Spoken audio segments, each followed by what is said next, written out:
Bismillahirrahmanirrahim. Assalamualaikum warahmatullahi wabarakatuh. Kita berjumpa lagi pada pembelajaran rekayasa perangkat lunak. Pada pertemuan 4 kita akan membahas tentang konsep sebuah perancangan dari rekayasa perangkat lunak itu sendiri. Pada pertemuan selanjutnya kita sudah mempelajari tentang kebutuhan sebuah perangkat lunak, di mana dalam sebuah kebutuhan perangkat lunak, informasi-informasi terkait dari kebutuhan klien sangat dipertimbangkan ya, atau bahkan sangat penting sekali untuk kelengkapan sebuah data. Setelah sebuah kebutuhan perangkat lunak memenuhi dari segi informasi, baik secara user ataupun secara sistem dan secara output, maka penerapannya selanjutnya bagaimana kita untuk membuat sebuah konsep rancangan itu sendiri berdasarkan dari informasi data yang sudah kita dapatkan sebelumnya. Oke, sebelum pemahaman lebih lanjut, kita harus memahami dulu tentang perancangan perangkat lunak itu sendiri. Dalam perancangan perangkat lunak merupakan tempat di mana aturan kreativitas atau kebutuhan stakeholder, kebutuhan bisnis, dan pertimbangan teknis semuanya secara bersamaan disatukan untuk membentuk sebuah produk atau sistem perangkat lunak. Jadinya perancangan ini adalah sebuah wadah ya, di mana untuk aktivitas kebutuhan user baik dari segi eksternal maupun internal sudah dipastikan sudah dapat dilakukan pembuatan ataupun sudah dapat disatukan guna untuk pembuatan sebuah perangkat lunak. Perancangan menciptakan representasi atau model perangkat lunak. Dari sebuah perancangan yang akan kita buat tentunya akan menciptakan sebuah model perangkat lunak. Artinya dalam sebuah merancang bisa dipastikan bahwa kita belum sama sekali menghasilkan sebuah perangkat lunak yang kita inginkan. Tetapi dari perancangan tersebut kita sudah membuat sebuah model atau prototipe yang nantinya akan berjalan ataupun yang akan menghasilkan sebuah solusi terhadap sebuah permasalahan yang dihadapi oleh sebuah klien. Jadinya output dari perancangan hanya dalam berupa model perangkat lunak, belum di coding ya, ataupun belum ada perangkat lunaknya, hanya sebatas model. Dalam model perancangan memberikan detail tentang arsitektur perangkat lunak. Ya, arsitektur itu artinya struktur data yang kita gunakan. Ya, perangkat lunak apakah strukturnya dengan menggunakan bahasa pemrograman yang bersifat OOP atau arsitekturnya bersifat pemrograman yang tidak OOP. Ataupun struktur data ya yang sudah kita rancang meliputi dari database, lalu interface-nya atau antarmuka yang digunakan ya antara user dan juga sistem antarmuka apa aja yang kita gunakan, lalu bisa juga dari komponen yang dibutuhkan untuk mengimplementasikan sebuah sistem.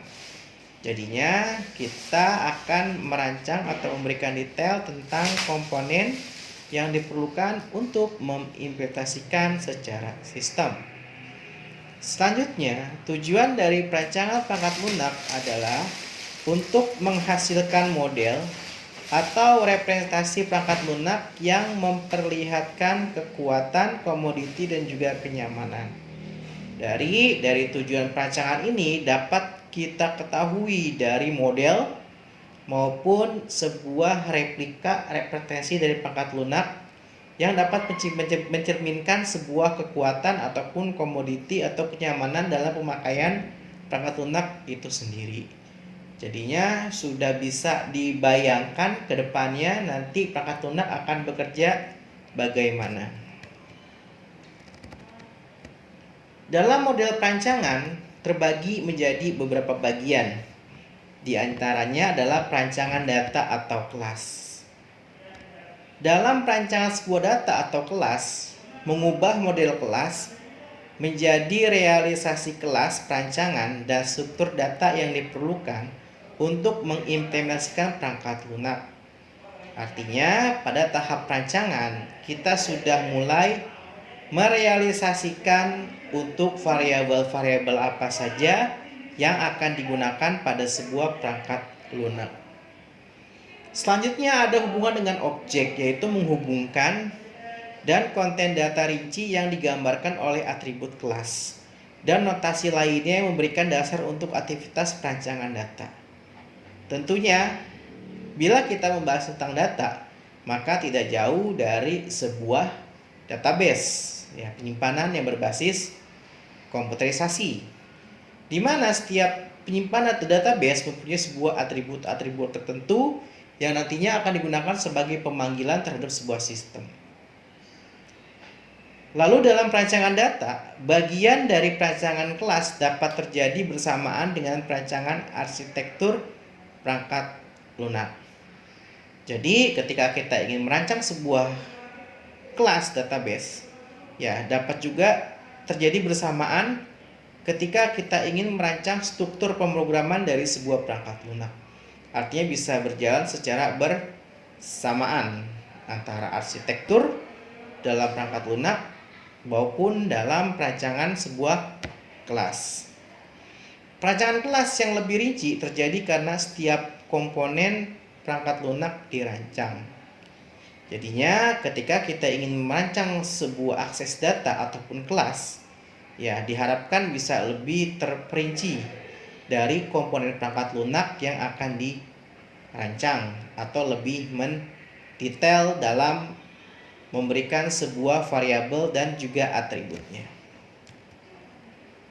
Lalu dalam model perancangan kita melibatkan perancangan arsitektur. Tadi sebelumnya sudah ada perancangan data, lalu kita akan masuki dalam perancangan arsitektur. Mendefinisikan hubungan antara elemen struktural utama dan perangkat lunak, gaya dan pola arsitektur yang dapat digunakan untuk mencapai kebutuhan yang ditentukan untuk sistem, dan kendala yang mempengaruhi cara di mana arsitektur dapat diimplementasikan.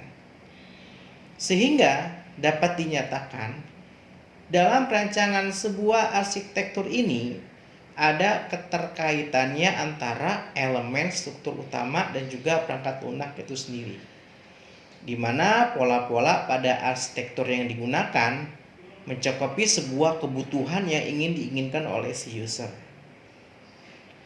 Bahwa perancangan arsitektur ini mewakili perancangan kerangka kerja arsitektur sistem berbasis komputer dasar dari model kebutuhan. Jadi dalam perancangan arsitektur ya sudah mewakili kerangka kerja dari arsitektur itu sendiri. Seperti apa nanti perangkat lunak yang dikembangkan, semuanya sudah terancang dengan baik pada saat kita melakukan perancangan arsitektur. Lalu perancangan antarmuka, interface. Tadi model perancangan ada perancangan data. Setelah perancangan data, kita menggunakan perancangan arsitektur. Semua program kita build, kita bangun dengan metode arsitektur apa? Biasanya dalam bentuk misalkan OOP ataupun pemrograman dinamis ataupun pemrograman yang sifatnya statik. Tentunya kita sendiri yang memahami kebutuhan dari klien tersebut. Lalu perancangan antarmuka. Perancangan antarmuka bisa disebut dengan interface. Ya, menggambarkan bagaimana perangkat lunak ini berkomunikasi dengan sistem dan manusia yang menggunakannya. Jadi, interface yang digunakan ini apa? Ya, sebagai media komunikasi. Misalkan dalam aplikasi barcode dalam sebuah produk, maka interface yang digunakan adalah alat yang digunakan untuk meng-scan barcode yang kita butuhkan, yaitu ada infrared, lalu alat yang buat menembak, dan juga bisa untuk merecord dari barcode tersebut tanpa kita mengetikkan barcode yang cukup memakan waktu. Nah, itu adalah antarmuka yang diperlukan ketika kita ingin memasukkan kode barang dengan menggunakan infrared. Jadi ada dua interface yang digunakan ketika ingin memasukkan sebuah kode barang. Bisa menggunakan infrared kodenya di scan, ataupun memasuki dengan menggunakan keyboard secara manual. Antarmuka menyiratkan aliran informasi, misalkan data atau kontrol atau jenis berikut tertentu. Ya, artinya mengalirkan informasi ke dalam sebuah sistem. Biasanya antarmuka ini adalah berupa inputan, dan juga inputan ini adalah berupa media. Nah, media untuk menginput dan juga media untuk hasil output bisa dibilang adalah perancangan antarmuka. Jadinya media apa yang digunakan untuk menginput informasi ke dalam sebuah sistem. Misalkan ada lagi aplikasi absensi. Antarmukanya kita menggunakan fingerprint. Nah, alat yang digunakan akan mendeteksi sidik jari, lalu informasi itu akan mengalir ke dalam sistem, lalu di-save dan juga disimpan ketika seseorang meletakkan jarinya ke dalam alat fingerprint. Tentunya dari sini dia mengalirkan sebuah informasi melalui interface alat scanner. Lalu perancangan antarmuka pada tingkat komponen mengubah elemen struktur dari arsitektur perangkat lunak menjadi deskripsi prosedural komponen perangkat lunak. Tentunya yang sudah saya bilang sebelumnya bahwa perancangan antarmuka ini pada tingkat komponen dapat mengubah elemen struktur. Artinya dapat melakukan penambahan data ya maupun pengurangan data. Kok bisa ada pengurangan data? Ya contohnya antarmuka ketika ada aplikasi parkir. Ketika ada mobil masuk, maka dia akan menambah. Ketika ada mobil keluar dari parkiran, dia akan mengurangi. Berarti mengubah elemen struktur data yang ada. Nilai tidak konstan, tidak tetap tergantung dari jumlah mobil yang keluar masuk ke parkiran tersebut.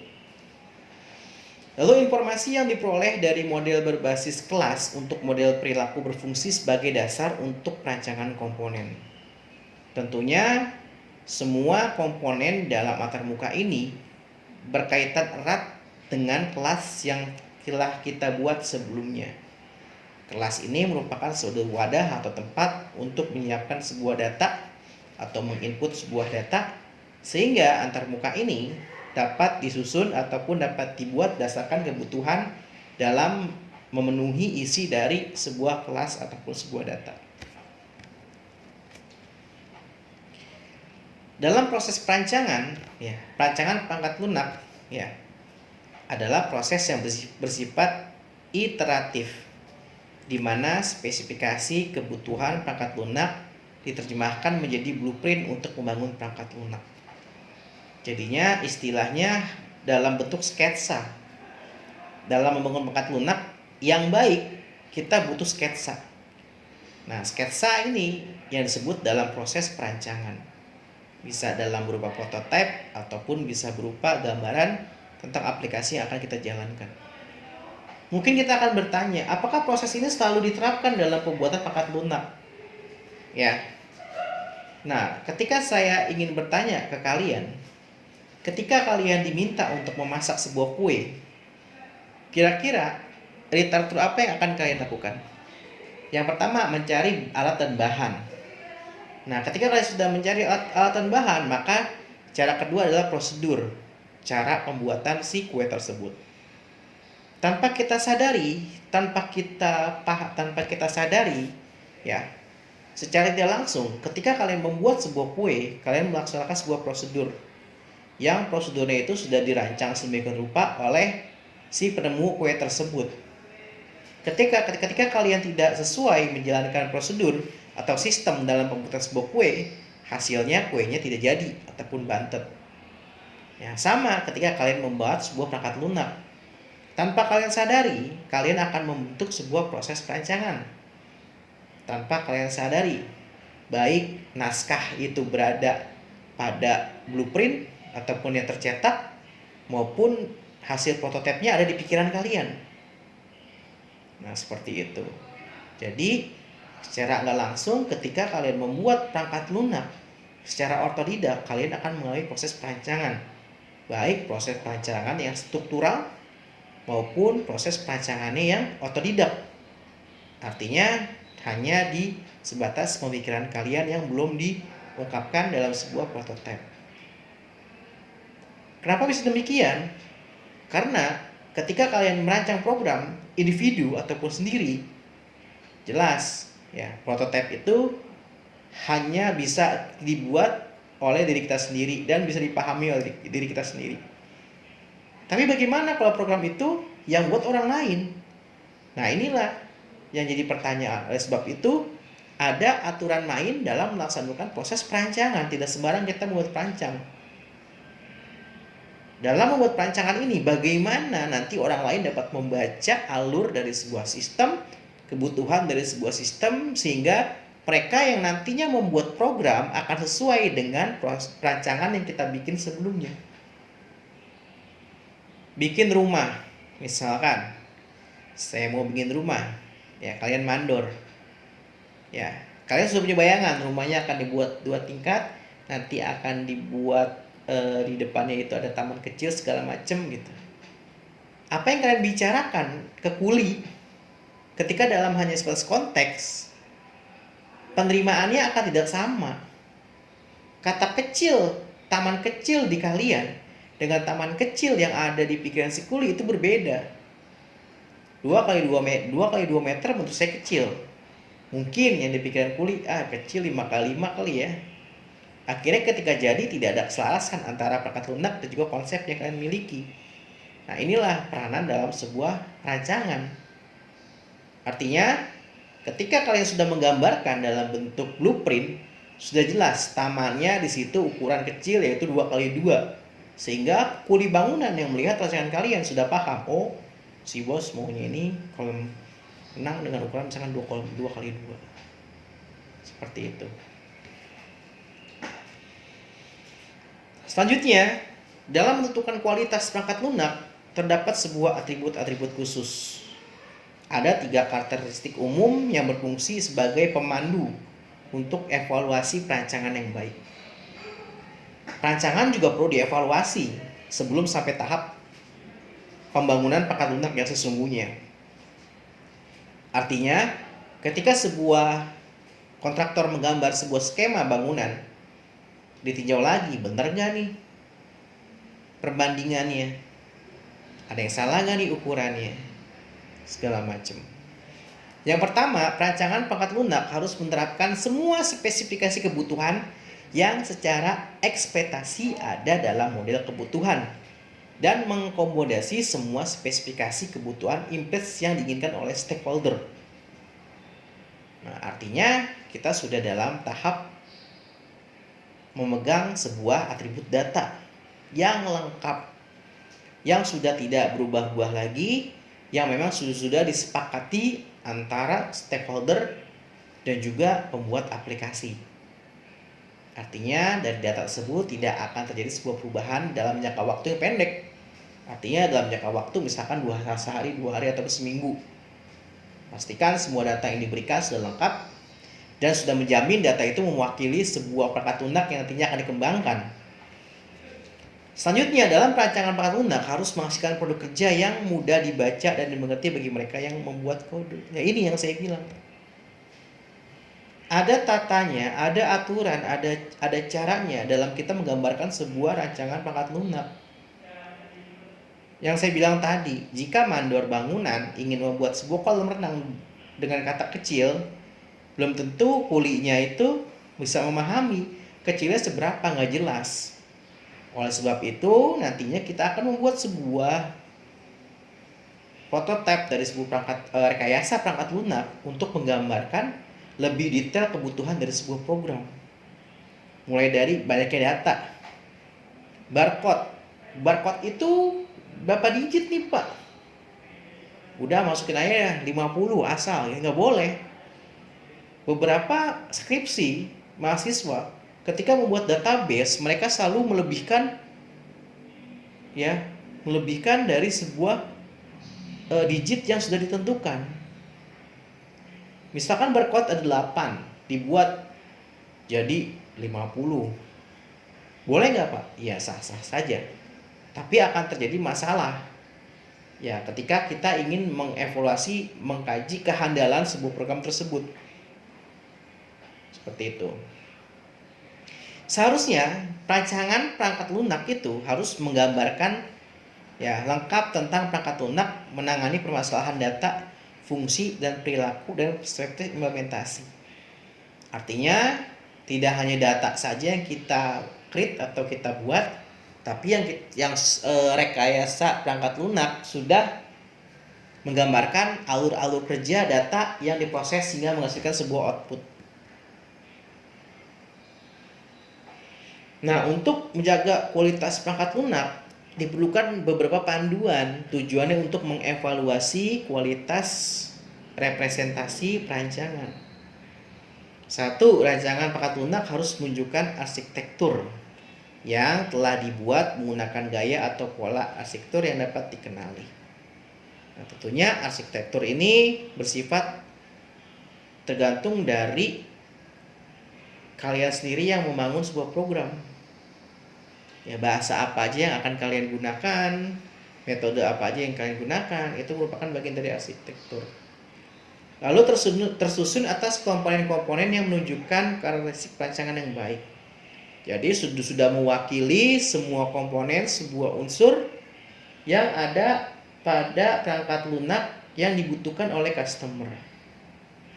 Lalu dapat diimplementasikan secara evolusioner dan memfasilitasi implementasi pengujian. Jadinya kualitas perangkat lunak yang baik itu, rekayasa itu sendiri adalah yang mampu mencerminkan ataupun bisa menjelaskan tentang baik dan benar dari program yang telah dibuat dalam bentuk sebuah blueprint. Sudah dapat dibaca alurnya, sudah dapat dibayangkan cara kerja program ini dengan baik. Selanjutnya, rancangan perangkat lunak harus bersifat modular. Artinya, perangkat lunak harus secara logis menjadi bagian dari elemen-elemen atau subsistem. Artinya masuk akal. Ketika ada sebuah kode barang, itu jadikan sebuah kode untuk mencari data. Jangan kode barang nantinya akan dijadikan sebuah harga. Nah, itu tentunya miss dalam komunikasi dari si customer maupun si pembuat perangkat lunak itu sendiri. Jadi pastikan setiap elemen yang kita buat dalam rekayasa perangkat lunak ini bersifat logis atau masuk akal. Lalu rancangan perangkat lunak harus berisi representasi data, arsitektur objek-objek antarmuka dan komponen yang berbeda.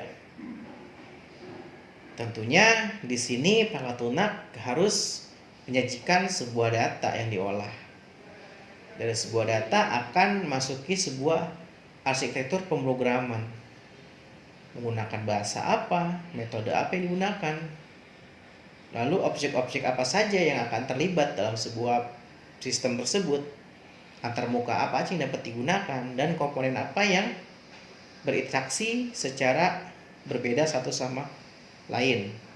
Perbedaannya meliputi dari misalkan kode barang, membedakan antara barang satu dengan barang yang lainnya. Lalu ID karyawan, membedakan antara nama satu dengan nama yang lainnya. Lalu nomor ruangan, membedakan ruangan satu dengan ruangan yang lainnya. Nah, tentu saja mencerminkan dari komponen yang berbeda dalam pengolahannya. Rancangan perangkat lunak harus memuat struktur data yang sesuai dengan kelas yang akan diimplementasikan dan digambarkan dari pola-pola data yang dapat dikenali. Nah, artinya perangkat lunak ini sudah terdiri dari struktur data atau database yang mewakili data-data yang ingin disimpan, diproses, dan diolah pada sebuah perangkat lunak. Selanjutnya, rancangan perangkat lunak harus mengarah pada komponen yang menunjukkan karakteristik fungsional yang bersifat independen. Jadinya komponen ini menyajikan sebuah sifat yang spesifikasi lagi. Kalau kode barang mengacu ke kode barang, harga barang mengacu ke harga barang, tidak ada kaitannya satu sama lain. Rancangan perangkat lunak harus memuat antarmuka yang mengurangi kompleksitas hubungan antara komponen dan lingkungan eksternal. Artinya perangkat lunak itu harus menyiapkan antarmuka yang bebannya mempersulit. Misalkan untuk mengecek sebuah harga, ya harga pada sebuah supermarket, ada alat yang namanya infrared, tapi kita menggunakan kamera. Nah, tentu saja itu akan mempersulit interface dalam menarik sebuah data yang ada di barcode. Kalau bisa, interface yang digunakan sesuai dengan keinginan dan juga lebih gampang dijalankan oleh perangkat lunak itu sendiri. Lalu rancangan perangkat lunak harus diturunkan dari metode perulangan yang dikendalikan oleh informasi yang diperoleh selama analisa kebutuhan. Jadinya pada perancangan ini ya diturunkan dari metode perulangan yang dikendalikan oleh sistem informasi. Artinya informasi tersebut didapatkan terus-menerus dengan menggunakan metode perulangan hingga kita benar-benar mendapatkan sebuah data selama analisa kebutuhan sudah tidak masuk lagi ke tahap ke perancangan. Sebuah perancangan harus direpresentasikan menggunakan notasi yang secara efektif mengkomunikasikan maknanya. Jadinya tidak bertele-tele dalam sebuah merancang, tidak terlalu banyak deskripsi, tidak terlalu banyak kata-kata, cukup dengan simbolik yang dapat mewakili fungsi dari sebuah sistem itu sendiri. Nah, adapun atribut-atribut kualitas secara fungsionalitas dinilai dapat mengevaluasi sejumlah fitur dan kemampuan program, fungsi-fungsi umum yang disampaikan dan keamanan sistem secara keseluruhan. Secara fungsionalitas menentukan kualitas dari sebuah perangkat lunak itu sendiri. Apakah semua fitur dapat berjalan dengan baik, fungsi umum sudah berjalan dengan baik, keamanan sudah berjalan dengan baik. Lalu dari segi pengguna dinilai dengan mempertimbangkan faktor manusia, estetika, konsistensi dan dokumentasi. Apakah dalam penggunaannya ya beberapa kalangan mudah untuk pengoperasian perangkat lunak tersebut, dari kalangan remaja, menengah hingga kalangan orang tua, maka perlu dipertimbangkan dalam kualitas si penggunanya. Adapun dari kendala dapat dievaluasi dengan mengukur frekuensi dan tingkat keparahan kegagalan, akurasi hasil keluaran, waktu antar gagal, recovery, dan prediktabilitas program. Artinya dalam keandalan dipastikan tujuannya sudah tercapai dalam menangani sebuah permasalahan yang dihadapi oleh sebuah klien. Bisa secara tepat menyelesaikan masalah tersebut dengan menggunakan sistem tersebut. Sudah teruji keandalannya. Dari segi kinerja, diukur menggunakan kecepatan pemrosesan, waktu tanggap, konsumsi sumber daya, throughput, dan efisiensi. Nah, tentunya untuk kualitas dari perangkat lunak tersebut, maka dibutuhkan kinerja yang bisa dibilang cepat dan tepat. Tidak mungkin dalam memproses sebuah data kita membutuhkan waktu yang lama. Misalkan yang saya bilang tadi, ketika seorang kasir ingin menyeken sebuah barcode, maka kinerjanya harus cepat. Begitu di scan, muncul harga dan nama barangnya dengan tepat. Jadi tidak istilahnya nge-lag ataupun loading. Nunggu dulu, itu akan memperpanjang antrian. Dan sistem itu ketika nanti akan diterapkan di sebuah supermarket tidak akan dipakai, tidak akan digunakan. Bahkan akan ditinggalkan sistem tersebut. Yang ada kita kehilangan klien ketika dalam kinerjanya itu terjadi sebuah kelambatan penarikan data. Lalu daya dukung, menggabungkan kemampuan program untuk dikembangkan, kemampuan beradaptasi dan kemampuan melayani kebutuhan pengguna, kemampuan uji kompatibilitas, konfigurabilitas, kemampuan untuk mengatur dan mengontrol elemen konfigurasi PL. Tentunya dapat mendukung dari beberapa hardware maupun kemampuan yang akan ditambahkan oleh aplikasi tersebut. Ya, misalkan daya dukung terhadap aplikasi absensi. Ketika absensi menggunakan fingerprint error, maka adapun di backup misalkan dengan manual atau masukkan kode pada sebuah komputer. Jadinya ada sebuah adaptasi yang dihadapi bila sesuatu sistem itu dinyatakan valid atau gagal inputannya, maka dapat diadaptasikan dengan opsi yang kedua. Nah, adapun konsep-konsep perancangan, ya. Konsep perancangan pada dasarnya akan menyediakan kebutuhan. Ini sudah jelas ya. Dalam sebuah perancangan, yang kita butuhkan adalah sebuah kebutuhan. Oleh sebab itu, dia akan menyediakan sebuah kebutuhan si customer. Kriteria yang digunakan untuk membagi perangkat lunak menjadi komponen yang bersifat mandiri. Lalu rincian fungsi atau struktur data yang dapat dipisahkan dari representasi konseptual. Lalu kriteria yang digunakan untuk mendefinisikan kualitas teknis perancangan perangkat lunak.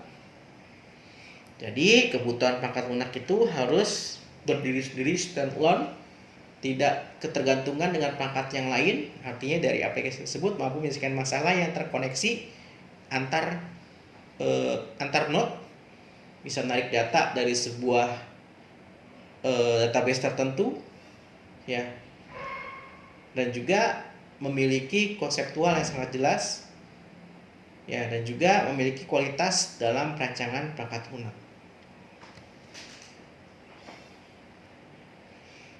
Lalu kita masuk abstraksi, ya. Dalam komponen perancangan dalam konsep perancangan ada yang namanya abstraksi. Ada yang namanya abstraksi tinggi, yaitu menyelesaikan masalah dinyatakan dengan istilah luas menggunakan bahasa pada lingkungan permasalahan. Pada tingkat abstraksi lebih rendah, deskripsi yang lebih rinci dan pengertian masalah harus diberikan. Lalu terminologi berorientasi masalah gabungan dengan terminologi berorientasi implementasi dengan tujuan untuk lebih dapat menyelesaikan permasalahan. Pada tingkat abstraksi yang lebih rendah, penyelesaian masalah dapat langsung diimplementasikan menggunakan bahasa pemrograman yang dipilih. Nah, jadinya secara keseluruhan abstraksi ini adalah gambaran umum dari permasalahan yang akan dihadapi. Sekiranya dari abstrak ini akan menghasilkan sebuah permasalahan yang akan dihadapi ataupun permasalahan yang akan diselesaikan dengan program. Nah, pada abstraksi ini kita jelaskan dapat didefinisikan kira-kira permasalahan apa saja nih yang akan dihadapi ataupun yang akan dibuatkan solusinya dalam bentuk perangkat lunak itu sendiri. Lalu dari segi arsitektur sistem perangkat lunak merupakan struktur keseluruhan perangkat lunak dan cara bagaimana struktur tersebut memberikan integrasi konseptual untuk semua sistem. Arsitektur sistem juga merupakan struktur atau organisasi dari komponen program modul yang menjelaskan bagaimana komponen tersebut berinteraksi dan struktur data yang digunakan oleh komponen. Jadinya arsitektur ini adalah sebuah pola-pola modul kita bentuk atau kita bangun dari beberapa bahasa pemrograman sehingga dari bahasa pemrograman tersebut mampu memanggil, menulis, menghapus maupun mengedit dari sebuah data yang ada.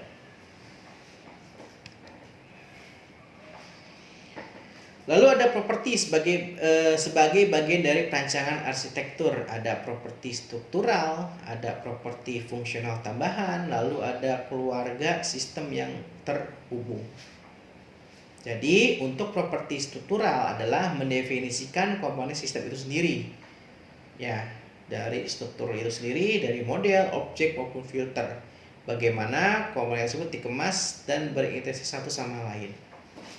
Ya, artinya lebih diarah kepada sebuah objek dan juga memfilter data sehingga mereka dapat saling berkomunikasi.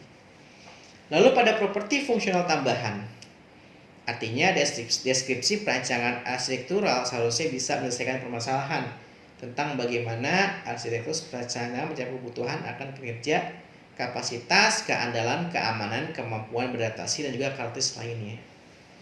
Artinya secara fungsional diharapkan dapat dijalankan sesuai dengan fungsi dan kebutuhan yang diinginkan. Lalu keluarga sistem yang terhubung. Perancangan arsitektur seharusnya dibuat melalui pola perulangan atau iterasi. Ketika sebuah sistem ini tidak menemukan sebuah permasalahan, maka dia akan mengulang lagi untuk dilakukan secara input manual terhadap sebuah permasalahan yang ada. Lalu ada pola, ya. Oke, lagi konsep perancangan ada abstraksi, lalu ada arsitektur, lalu ada pola atau pattern.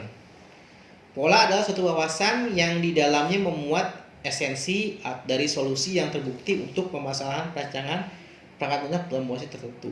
Di sini ada pendapat dari Brand Appleton.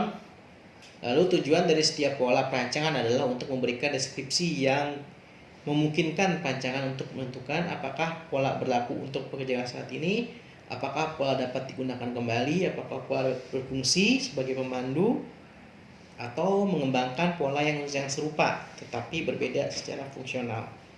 Nah, pola ini dalam sebuah program atau dalam sebuah aktivitas sehari-hari tentu ada sebuah pola aktivitas yang rutinitas itu memang terjadi dan dijalankan terus-menerus. Misalkan seperti pola sampai ke sekolahan. Berarti pola yang harus dijalankan bangun tidur, misalkan mandi, sarapan, berangkat sampai sekolah. Nah, itu adalah pola-pola ya yang tergambar ketika terjadi sebuah input bagaimana caranya seseorang ingin berangkat sekolah. Nah, itu tergambarkan dalam sebuah pola-pola. Nah, pola yang tadi ya bisa kita implementasikan dalam sebuah catatan ya ataupun sebuah rekayasa perangkat lunak, sehingga pola tersebut akan dicek kembali apakah berlaku di hari Sabtu dan Minggu, apakah bisa digunakan kembali, apakah itu panduan untuk pengembangan pola yang serupa. Nah, itu adalah pola yang nanti bisa kita kembangkan dari pola berangkat sekolah. Tentunya Sabtu Minggu tidak bisa kita gunakan atau hari libur tidak bisa kita gunakan pola tersebut. Maka akan dibuat pola kembali untuk waktu-waktu yang tidak sesuai dengan pola sebelumnya. Lalu ada lagi pemisah perhatian. Pemisah perhatian adalah konsep perancangan yang menunjukkan bahwa masalah yang kompleks dapat diselesaikan jika permasalahan itu dibagi menjadi bagian lebih kecil yang lebih mudah diselesaikan atau secara independen. Pemisah perhatian dapat diimplementasikan menggunakan konsep perancangan perangkat lunak yang saling berhubungan seperti modalitas, aspek-aspek kemandirian fungsional, dan penghalusan. Jadinya aplikasi ketika terlalu dibebani oleh kinerja yang sangat banyak, misalkan dalam tahapan yang kita ketahui adalah aplikasi misalkan cuaca gitu ya, aplikasi deteksi cuaca ya, tentunya menangkap variabel-variabel sangat banyak. Di antaranya adalah kelembapan udara, kecepatan angin ya, lalu kadar cahaya yang masuk segala macam. Sehingga ketika data yang masuk ya menggunakan variabel yang banyak dari Sabang sampai Merauke akan dipilah-pilah ke dalam part, ke dalam bagian, akan dipilah kembali menjadi bagian terkecil. Dari Sabang kita bagi berdasarkan kota, tidak terjadi secara keseluruhan. Kalau misalkan di Padang anginnya kencang, lalu di Jakarta anginnya rendah, di Bandung anginnya sangat sedang. Kalau kita ingin menggambarkan semua peta Indonesia dengan variabel tersebut, maka akan membingungkan si sistem informasi. Oleh sebab itu, sebuah sistem informasi dibuat akan dipilah-pilah berdasarkan zona wilayah dalam menentukan perkiraan cuaca. Tentunya akan lebih mempermudah daripada mengumpulkan semua faktor yang ada di Sabang sampai Merauke, dalam arti cuacanya nanti tidak akan akurat. Belum tentu di sini hujan, belum tentu di Riau hujan juga kayak gitu. Lalu ada lagi modularitas. Modalitas ini adalah atribut tunggal dari pangkat lunak yang memungkinkan program dapat dikelola secara cerdas. Ya, pangkat lunak monolitik atau program besar yang terjadi suatu modul. Perangkat lunak modularitas atau monolitik tidak dapat dengan mudah dipahami oleh rekaysawan. Jumlah lintas kendali, rentang referensi, jumlah variabel dan kombinasi keseluruhan yang tidak mungkin dia mengerti. Intinya hindari yang namanya monolitik ya, dan gunakan modularitas ya, ataupun atribut tunggal dari pangkat lunak yang untuk dikelola secara cerdas. Oke, lebih banyak modul bukan berarti modul semakin lebih kecil. Bertambahnya jumlah modul, maka upaya biaya yang terkaitan dengan pengintegrasian juga bertambah. Tujuannya dari modalitas sendiri adalah mengembangkan pangkat lunak yang lebih mudah dirancang, versi-versi yang dapat diinginkan, perubahan yang dapat dengan mudah dikombinasi, testing, dan juga mudah dalam pemeliharaan perangkat lunak. Tentunya pada tahap modularitas. Ada yang namanya penyembunyian informasi. Maksudnya adalah modul pangkat lunak harus dispesifikasikan dan dirancang sedemikian sehingga informasi algoritma data yang terdapat pada modul tidak dapat diakses oleh modul lain yang tidak memerlukan informasi tersebut. Penyembunyian informasi menjelaskan bahwa modalitas yang efektif dapat dicapai dengan mendefinisikan sejumlah modul independen dan berkomunikasi satu sama lain. Informasi yang diperlukan mencapai fungsi pangkat lunak. Artinya ada beberapa informasi yang harus disembunyikan dalam sebuah perangkat lunak. Misalkan ketika kita mendapatkan sebuah payment penggajian, maka data yang akan kita ditarik cukup nama dan juga NIK serta rincian gaji. Tidak mungkin menceritakan dilampirkan kakak, dilampirkan KTP segala macam. Tentu data itu adalah data yang disembunyikan ketika kita ingin menarik sebuah data penggajian. Maka ada beberapa modul yang memang sebagai master, adapun modul yang nantinya keluarannya kita tujukan hanya sebagai kecil dari master database yang sudah kita buat. Lalu ada independensi fungsional. Jadinya konsep independensi fungsional hasil langsung dari pemisah masalah, modularitas dan konsep abstraksi dan penyembunyian informasi. Secara independen, berarti data tersebut dapat diakses oleh bagian-bagian tertentu dan dapat ditarik untuk kebutuhan-kebutuhan tertentu. Jadi kita tahu nih mana kebutuhan yang independen dibutuhkan untuk sebuah institusi, mana kebutuhan yang dapat dipublikasi secara umum. Dalam independensi fungsional ya mempunyai beberapa karakteristik, di antaranya kohesivitas, lalu ketergantungan. Nah, ini adalah kekuatan fungsional dan dari suatu modul ya melakukan pekerjaan tunggal. Sementara ketergantungan itu adalah keterkaitan ya antara modul yang lain, modul satu dengan modul yang lainnya. Penghalus proses elaborasi yang dimulai dengan pernyataan fungsi atau deskripsi informasi yang didefinisikan pada tingkat abstraksi yang tinggi. Penghalus langkah demi langkah menggunakan strategi perancangan top down. Hierarkinya pangkat lunak dikembangkan dengan melakukan dekomposisi, lalu penghalusan membantu untuk mendapatkan rincian. Jadinya ini adalah tahapan akhir dari sebuah ya karakteristik ya untuk persediaan si pangkat lunak. Lalu ada refaktorisasi untuk menyederhanakan perancangan kode atau komponen tanpa harus mengubah fungsi atau perilaku. Ya, menemukan redundansi, elemen tidak guna ataupun tidak efisiensi. Nah, ini adalah contoh beberapa data terkait dengan tabel barang, ada tabel transaksi, di mana setiap tabel akan menemukan sebuah variabel.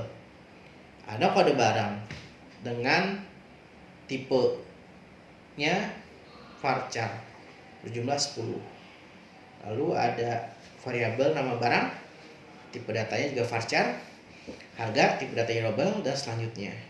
Nah, ketika kita melihat sebuah informasi tersebut, di sini adalah pendefinisian data yang menyebabkan redundansi data pada tabel transaksi. Nah, ini artinya pada kedua tabel bisa saja ya dengan kode yang sama tetapi harga yang berbeda. Nah, ini kode yang sama tetapi dengan harga yang berbeda, terjadi perbedaan atau redundansi. Sedangkan untuk elemen data yang tidak berfungsi di dalam sistem, uang bayar, uang kembali, bisa jadi ini elemen yang tidak berfungsi ketika tidak ada transaksi. Lalu elemen data status bayar yang tidak perlu digunakan menyebabkan ambigu. Nah, status bayar misalkan kalau kita nggak gunakan, misalkan sudah lunas ataupun masih menunggu untuk dicek kembali. Nah, lalu di sini ada konstruksi database yang tidak baik ya. Ketika sebuah customer dapat melakukan pembayaran, customer dapat melakukan order, gitu ya. Sementara konstruksi database ini tidak baik. Kenapa katanya? Karena customer dapat melakukan pembayaran padahal belum melakukan transaksi. Jadinya ada dua percabangan seperti ini. Harusnya customer dapat melakukan pemesanan, lalu setelah pesan baru dia bisa melakukan pembayaran. Jadinya ini masih ambigu ketika si customer bisa pesan lalu bisa melakukan pembayaran. Berarti artinya tidak ada tahap order, ia pun juga bisa melakukan pemesanan. Nah, mungkin ini adalah teoritis ya tentang pengembangan perangkat lunak. Mungkin secara praktikumnya nanti akan kita coba gitu ya, baru akan dimengerti. Setidaknya kalian bisa mengerti ataupun paham proses-proses apa saja yang akan digunakan dalam membangun atau mengembangkan sebuah perangkat lunak. Sekian materi hari ini, saya ucapkan terima kasih. Assalamualaikum warahmatullahi wabarakatuh.